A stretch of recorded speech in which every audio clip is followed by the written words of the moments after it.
안녕하세요. 클래식이라는 멀고도 가까운 음악에 대해 함께 이야기 나눌 배현정입니다. 우리는 살면서 하루에도 몇 번씩 다양한 감정과 기분과 마주하게 되죠. 생각지도 못한 뜻밖의 선물을 받는 듯한 기쁨의 감정, 혹은 잃고 싶지 않은 존재를 떠나보내는 슬픔의 감정, 화가 나서 도저히 견딜 수가 없는 분노의 감정, 그리고 그 모든 것이 진정된 평온의 감정까지.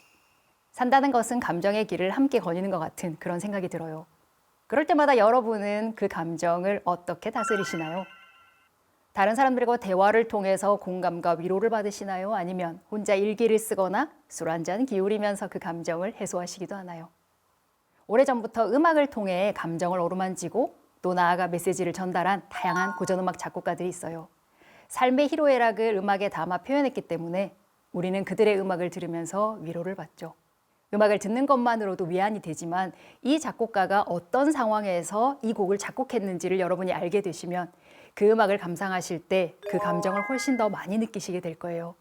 사람들은 어떤 순간에 가장 위로가 필요할까 고민해 보다가 뭔가 말하고 싶어도 말할 수 없는 어떤 안타까운 슬픔, 내 힘으로 해결할 수 없는 어떤 답답함, 이런 슬픔과 답답함이 느껴질 때 그럴 때가 아닐까라는 생각이 들어요. 그래서 첫 번째 주제는 슬픔을 주제로 하여서 이야기를 시작해 보도록 할게요. 오늘 소개해 드릴 노래가 어떤 곡인지 잠깐 들어보고 가실까요?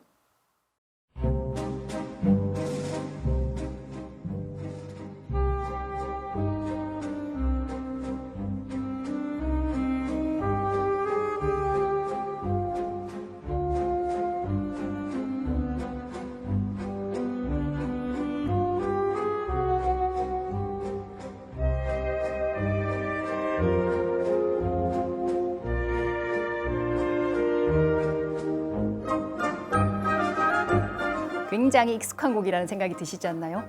이 곡은 쇼스타코비치가 만든 다양한 오케스트라를 위한 모음곡 중에서 왈츠 2번이라는 작품이에요.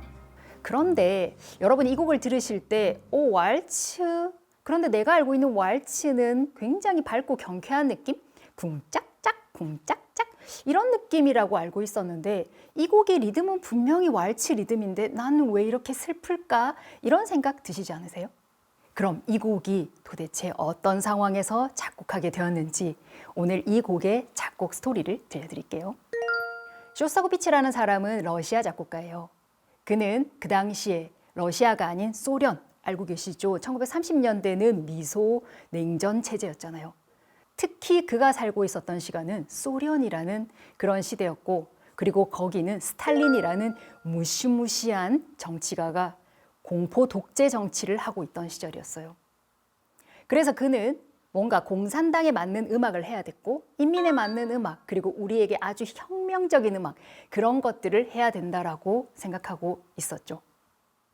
그러다가 쇼스타코비치가 어느 날 무젠스크의 맥베스 부인이라는 오페라를 발표하게 돼요. 하루는 스탈린이 이 공연을 보러 옵니다.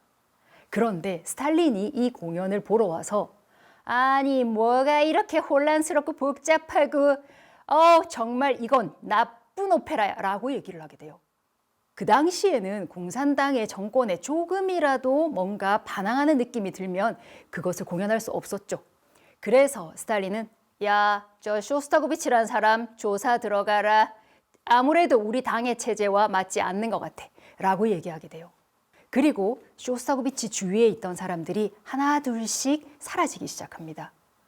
그러다가 세계 2차 대전이 터지고 쇼스타코비치가 있었던 그 레닌그라드, 그 도시, 그리고 스탈린그라드 이런 도시들이 독일의 폭격을 맞아서 도시가 완전히 폐허가 돼버려요. 그게 독소전쟁이죠. 그는 그때 쇼스타코비치 교향곡 7번이라는 작품을 쓰게 됩니다.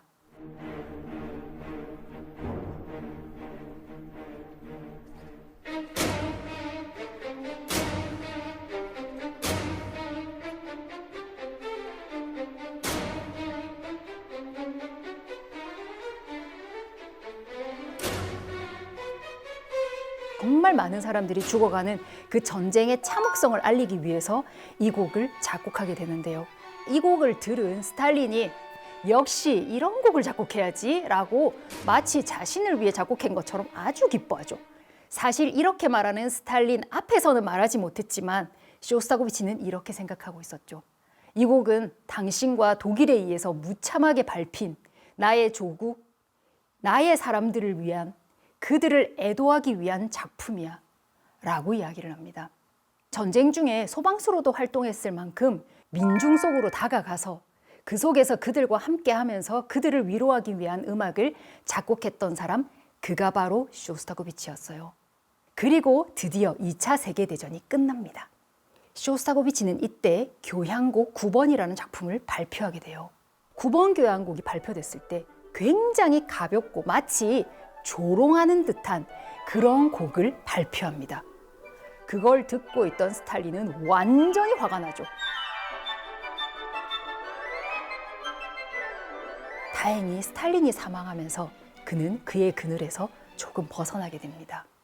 스탈린의 공산 정치 속에서 삶의 아픔의 시간을 모두 이겨낸 후에 여러분이 금방 들으셨던 이 다양한 오케스트라를 위한 모음곡 재즈 2번이 발표가 돼요. 그래서 이 곡이 경쾌하면서도 뭔가 슬픈 느낌이 드는 건 저는 쇼스타코비치의 마치 차가운 유머 같아요. 그래, 내가 옛날에 좀 힘들었어. 웃으면서 이야기하고 있는데 결코 그게 웃을 수 있는 상황이 아니라 그 밝고 활발한 왈츠 리듬 속에 자신이 살았던 서글픈 시간들, 공산체제 밑에서 음악을 했지만 그들의 음악 속에 완전히 그래 당신들을 위해서 입맛에 딱딱 맞는 곡을 작곡해 드릴게요 라고 하지 않았고 그들이 어떻게 읽든 자신은 그 속에 자신의 마음을 담아서 많은 국민들을 위로하는 그런 음악을 했던 작곡가, 그가 바로 쇼스타코비치였어요. 쇼스타코비치는 자신의 제자였던 첼리스트 로스트로포비치에게 이런 말을 합니다. 우리 모두는 음악의 전사들일세. 우리는 어떤 비바람에도 꿋꿋이 살아남아서 인간을 옹호해야 되는 그런 전사들. 자신의 목숨이 위태로운 상황 속에서도 자신이 하고 싶었던 이야기를 끝까지 했던 쇼스타코비치의 이 음악은 많은 사람들을 위로하고 따뜻한 마음으로 그동안 많이 힘들었지 라는 메시지를 함께 전해주고 있는 것 같아요. 여러분들도 깊은 슬픔의 마음이 있으시다면 이 왈츠 리듬 속에 이 서글픈 감정이 담겨있는 이 아름다운 음악 속에 그 모든 감정을 담아서 함께 실어보는 것은 어떠실까요? 그럼 오늘 두 번째로 소개해드릴 노래는 또 어떤 건지 먼저 한번 들어볼게요.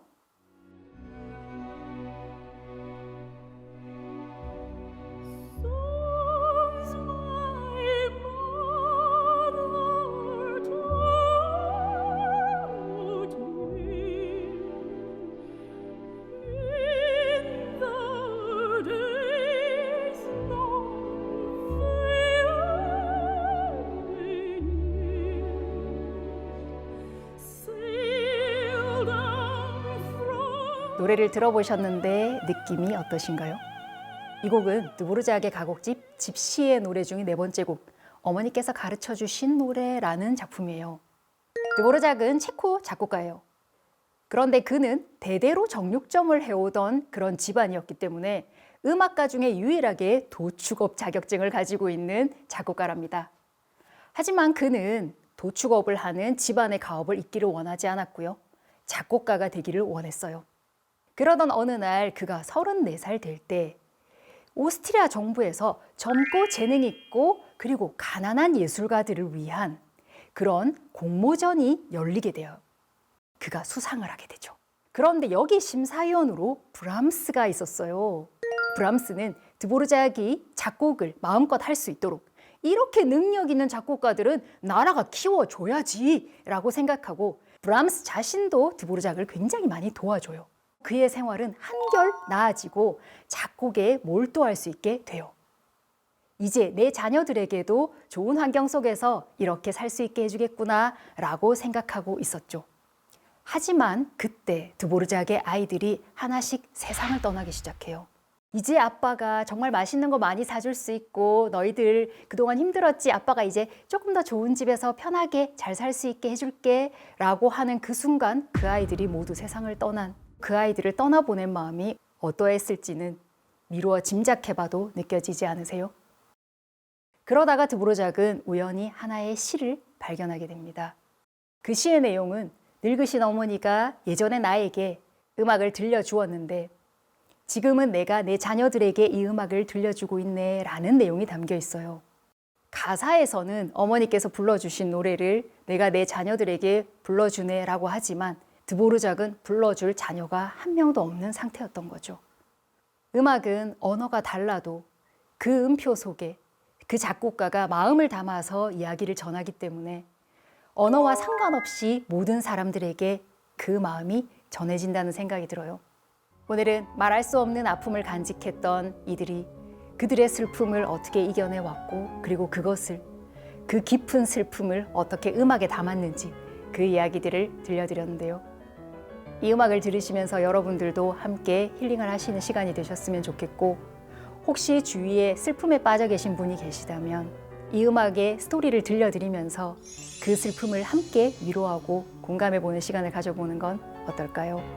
다음 시간에도 제가 좋은 음악들과 함께 또 찾아오겠습니다.